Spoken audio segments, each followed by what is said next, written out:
Bismillahirrahmanirrahim. Assalamualaikum warahmatullahi wabarakatuh.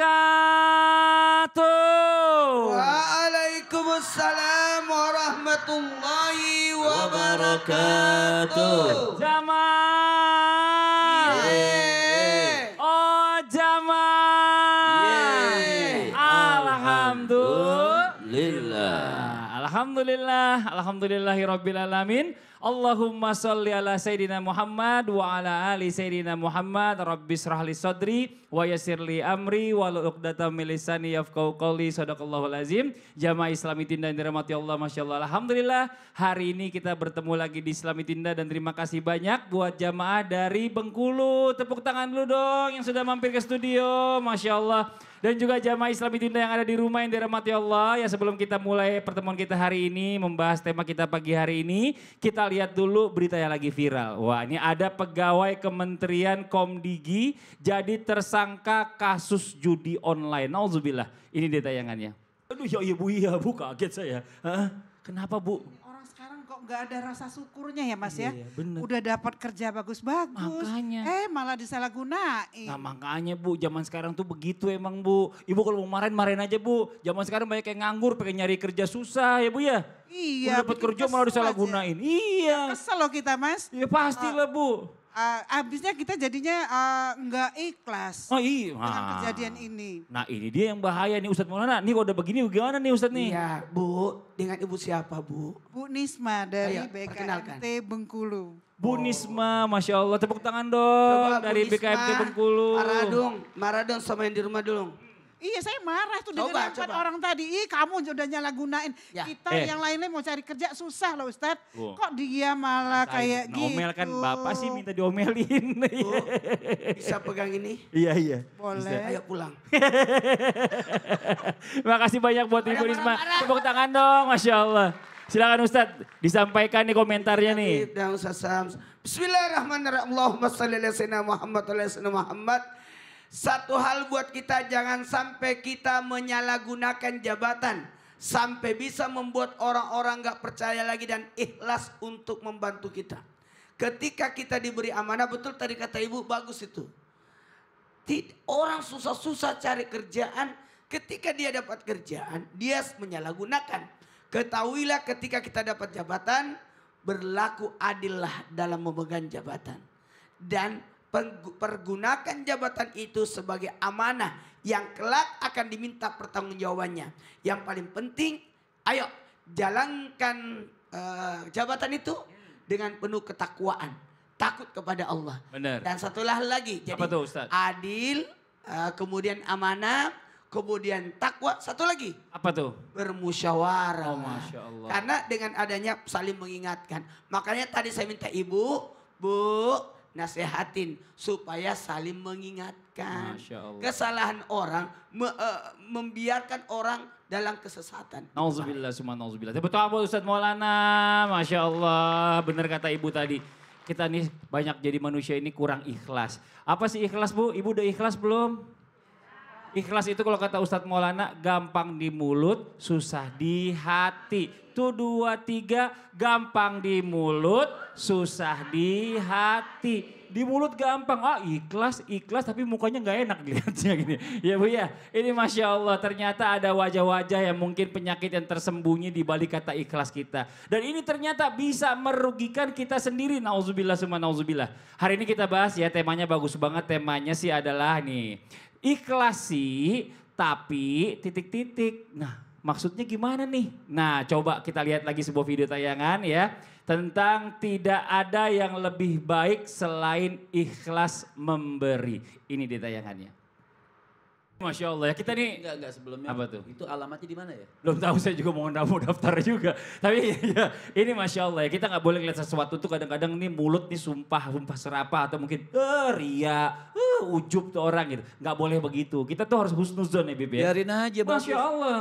Perbanyak konten-konten seperti itu. Masya Allah, biar orang nular. Ya, Nah tapi begini Bib nih, dari tayangan tadi kita kan nggak bisa ngelihat juga. Atau mungkin banyak orang yang menilai kalau kita nih udah berusaha ikhlas saat sedekah ke orang. Tapi takut apa? Takut ada sifat ujub dalam diri. pengen orang lihat, pengen orang tahu. Nah sekarang bicara tanda-tandanya nih ya. Kita bisa kenalin kan nih tanda-tanda kalau awal ujub itu masuk ke dalam ikhlas kita nih Bib. Mohon izin penjelasannya. Tepuk tangan buat guru kita Habib Muhammad Syahab. Assalamualaikum warahmatullahi wabarakatuh. Waalaikumsalam warahmatullahi wabarakatuh. Bismillahirrahmanirrahim. Allahumma salli wa sallim ala Sayyidina Muhammadin wa ala ali Sayyidina Muhammad. Izin Ustadz Maulana, Ustadz Syam, Mas Fadli, ibu-ibu semuanya. Ini ujub di antara penyakit hati yang tidak disukai oleh Allah Subhanahu wa taala dan baginda Nabi besar Muhammad sallallahu alaihi wasallam. Ada perkataan indah, pengajaran yang sangat berharga dari Ibnu Athaillah. Beliau mengatakan kullu maksiatin wa syahwatin wa ghaflatin ar-ridha anin nafs. Di antara awal-awal atau tanda-tanda orang itu terkena sifat ujub. Beliau mengatakan kullu maksiatin, setiap sesuatu yang maksiat. Wa ghaflatin, sesuatu yang melalaikan. Wa syahwatin, sesuatu yang berkaitan dengan syahwat. Ar-ridha anin nafas.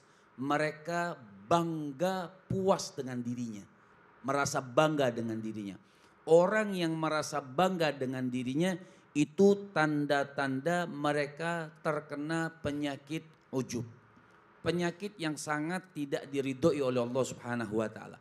Bahkan penyakit ujub ini, pemirsa semuanya yang menonton semuanya, penyakit ujub ini diantaranya yang menyebabkan orang bisa masuk nerakanya Allah Subhanahu wa taala. Bahkan dikatakan oleh Dirar bin Murrah, itu beliau mengatakan di dalam kitab Al-Mukhtar min Kalamil Akhyar, di antara teman-teman iblis yang paling akrab nanti di nerakanya Allah Subhanahu wa taala, ujiba bi ra'yihi, mereka ujub dengan pendapatnya, merasa bangga dengan dirinya. Jadi kalau orang sudah merasa bangga dengan dirinya, itu tanda-tanda mereka sudah terkena penyakit ujub yang tidak diridhoi oleh Allah Subhanahu wa taala. Jadi kita boleh kayak bikin konten-konten seperti tadi. Sudah, niatnya apa? Niatnya pengajaran. Bukan niatnya, oh ini saya paling baik. Bener. Oh, mengajak ini, kebaikan. Ya, mengajak kebaikan. Bukan merasakan, oh saya paling sunnah, oh saya paling baik. Masya Allah. Karena saya sudah bagus di atas mata kaki. Nah, Masya Yang penting, Allah. untung gak sampai atas lutut kan gitu. Batal nggak boleh. Terima kasih banyak Habib. Tepuk tangan buat guru kita Habib Muhammad Syahab. Jazakallah khair Habib. Ilmunya udah diingatkan. Jadi ini buat orang lagi, kembali lagi kepada kita masing-masing ya. Kadang kalau kita ngelihat orang ini, belum tentu semua orang yang berbuat baik itu juga boleh dibilang ada ujubnya, pengen riaknya, pengen pamernya. Nah banyak orang karena udah tulus nih memberi nih, bahkan disepelekan sama orang lain. Terus bagaimana nih kita ketika orang kayak tadi udah tulus, udah ikhlas memberi kepada orang lain, orang tuh masih aja merendahkan kita. Kita coba tanya guru kita, Ustadz Syam nih, mohon izin nih Ustadz Syam. Baik Mas Fadli, Tepuk tangan buat Ustadz Syam. Tabe, terima kasih Mas Fadli, tabe guruku Habib Muhammad, Ustadz Maulana, serta guru-guru kami yang dimuliakan Allah Subhanahu wa taala. Al-Quran surah Al-An'am ayat 162-163. A'udzu billahi minasy syaithanir rajim.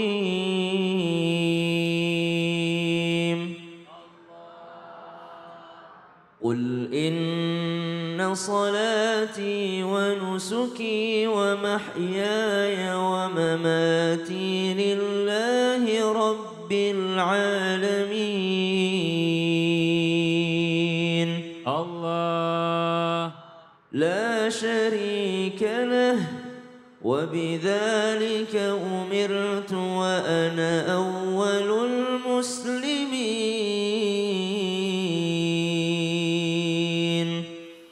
Katakanlah, sungguh salatku, ibadahku, hidupku, matiku hanya untuk Allah Tuhan semesta alam.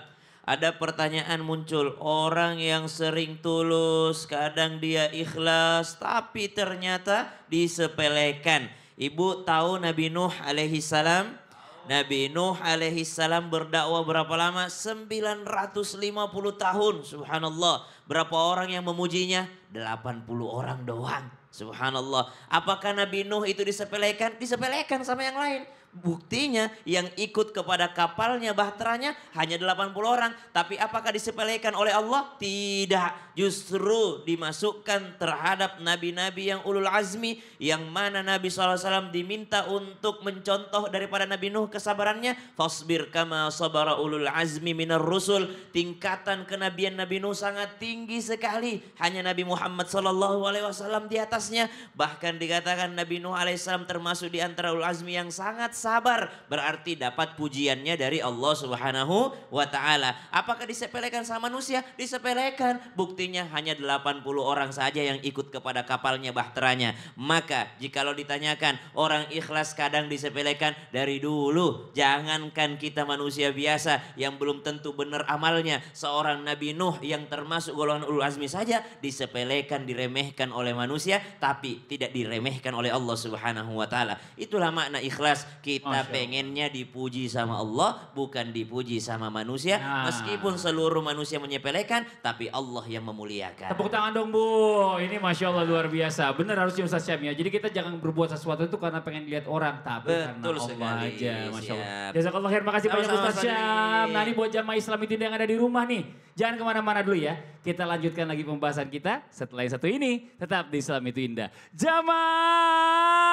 Yeay. Oh jamaah. Yeay. Alhamdulillah.